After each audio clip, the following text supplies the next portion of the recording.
In the late 1970s, Leyland had multiple bus models competing under the same brand. 3 of them were becoming obsolete, and the other was too ahead of its time, among other issues. Therefore, quick consolidation and rationalization of their bus lineup was needed. This is the story of the Leyland Olympian, the one bus that emerged from many. Hi, this is Jeffrey. Now, there's a well-known American motto that goes like this: E pluribus unum, which is Latin for out of many, one. Now, there's different interpretations of this motto, and I'm not going to get into that in this video, but why do I bring it up? Well, because back in the late 1970s, Leyland had multiple competing bus models all at the same time. They had the Atlantean, the Fleetline, the VRT, which were their older buses, and they had the newer Titan, which was not doing all that well. Now, the older buses really needed to be updated and replaced, and so Leyland got to work on developing a brand new bus that supposedly combined the best of everything without being too overly complicated, and therefore they developed the Leyland Olympian. And so that's what we're going to look at in this video, the Leyland Olympian. We're going to look at how the bus was designed and developed. So let's get started in learning about the Leyland Olympian. E pluribus unum, Latin for out of many, one. The well-known American motto can also be applied to the Leyland Olympian, which in this case we can say out of many buses, one. British Leyland had much of the UK bus and coach market to themselves from the late 1970s, certainly as far as double-decker vehicles were concerned. The big names on the roads at that time were the Daimler Fleetline, Bristol VRT, and the Leyland Atlantean, with 1 or 2 others such as the Volvo Elsa in much smaller numbers.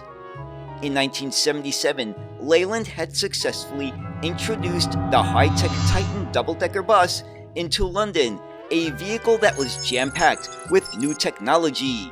However, due to slow delivery caused by labor problems at its Park Royal factory in London, orders from other UK bus operators were being lost. Compounding this for Leyland, the Birmingham company of Metro Camel, or MCW, had quickly developed an up-to-date double-deck chassis which became known as the MCW Metrobus. London buses, fed up with late deliveries from Leyland, experimented with the Metrobus, found the vehicle quite acceptable for intensive London traffic, and ordered more buses in large numbers.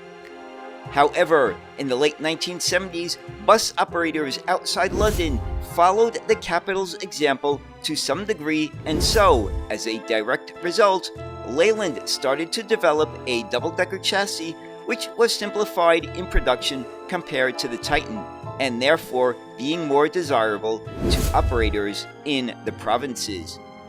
One further circumstance was that London Buses had changed its procurement policy. From now on, London were to buy off-the-peg vehicles, this as a result of the overwhelming success of the Metrobus. A modern but somewhat simple chassis needed to be developed if Leyland were to keep the title as the UK's premier people mover manufacturer.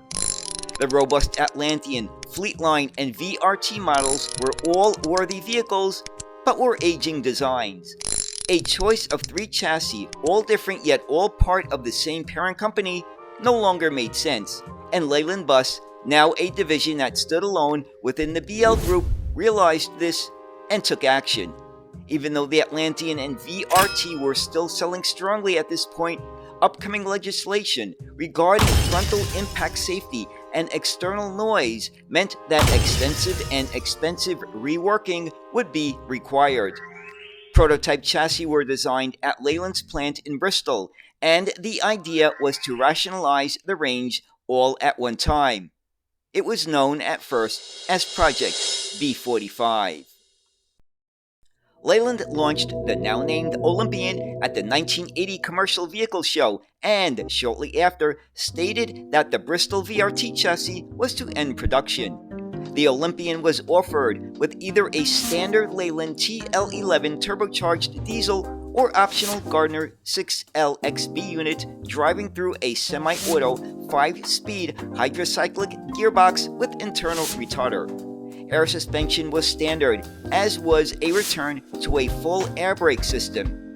The design of the chassis was semi-integral, enabling the vehicle to be moved without a body being fitted. However, as far as coachwork was concerned, Leyland was keen to promote its own in-house companies to supply bodywork in the form of ECW in Lowestoft and CH Rowe in Leeds, both being Leyland-owned companies at the time.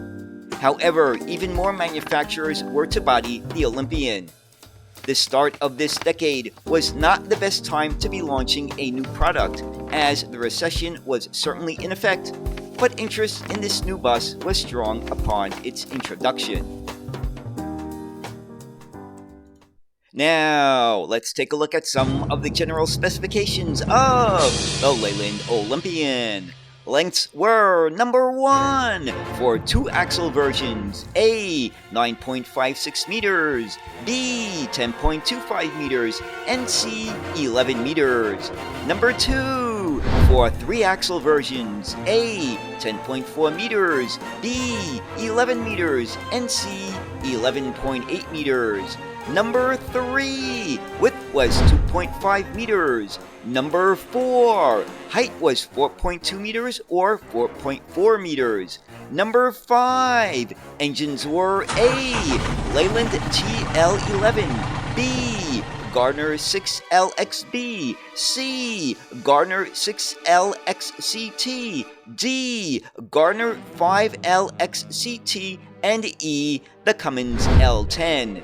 Number 6, transmissions were A, Leyland Hydrocyclic, B, Voith DIWA, C, ZF Ecomat, and D, Maxwell. Number 7, can be fitted with 1, 2, or 3 doors. Number 8, bodywork was supplied by A, Walter Alexander, B, East Lancs, C, ECW, D, Leyland, E, Marshall, F, Northern Counties, and G, Rowe Optare. Right from the start, the Leyland Olympian was bought in fairly large numbers by the National Bus Company, with operators including Cambus, Crossville, and United Counties taking considerable numbers into their fleets. Large municipal operators or local authorities were more reluctant to embrace the modern Olympian, yet notable orders from Lothian and the once all-Daimler fleet of Northampton Transport became customers of this one-size-fits-all Leyland. After the closure of the Brislington site of Bristol Bus, all Olympian production was moved to Leyland itself. This made commercial sense as the engines, transmissions, and most of the castings were sourced from here.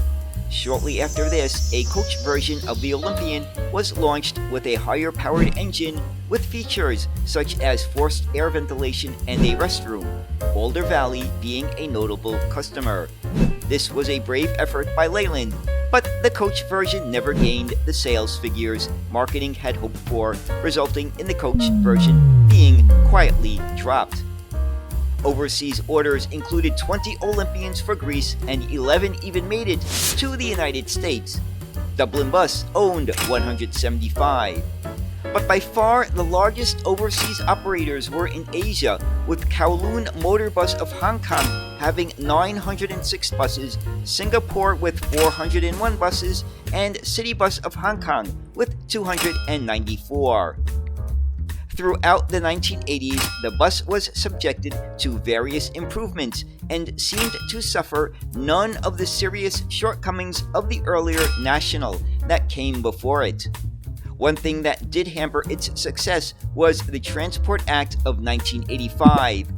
Council or municipal bus companies found themselves in competition from ex-national bus operators, and the market swung towards cheap second-hand vehicles and minibuses.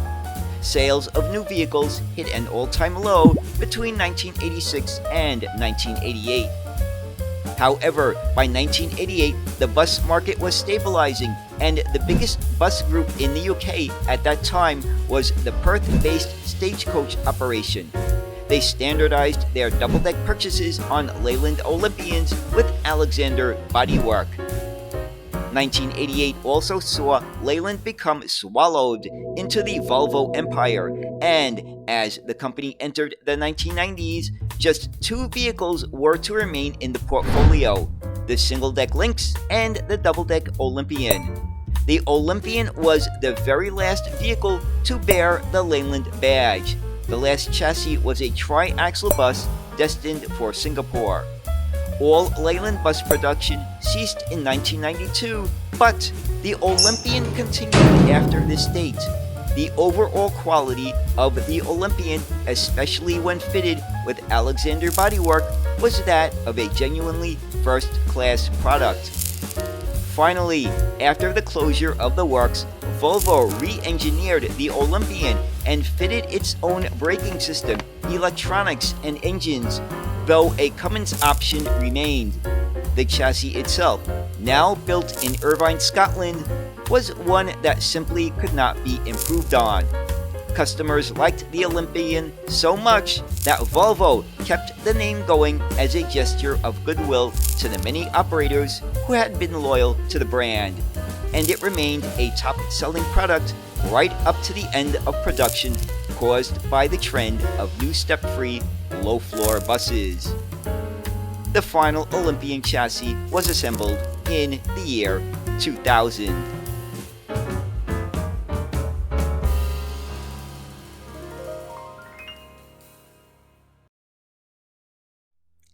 So there it is, the story of the Leyland and the Volvo Olympian, the one bus that was developed out of several bus models and then replaced them. Now, it was impossible to get every variation of the Volvo Olympian into this video because there were just so many of them, and it was also impossible to get every fleet or operator that had an Olympian for the same reason. Now, when you look at the sheer numbers of this bus built, it was really quite successful because over 10,000 Olympians were constructed by both Leyland and Volvo when you combine both manufacturers. So it was quite a successful bus in that respect. So what do you think of the Volvo and Leyland Olympian? Do you like them? Do you not like them? Any comments about them? Please let us know. So anyway, I hope you enjoyed this look at the Leyland and the Volvo Olympian. And as always, thank you so much for watching and have a great day. Bye.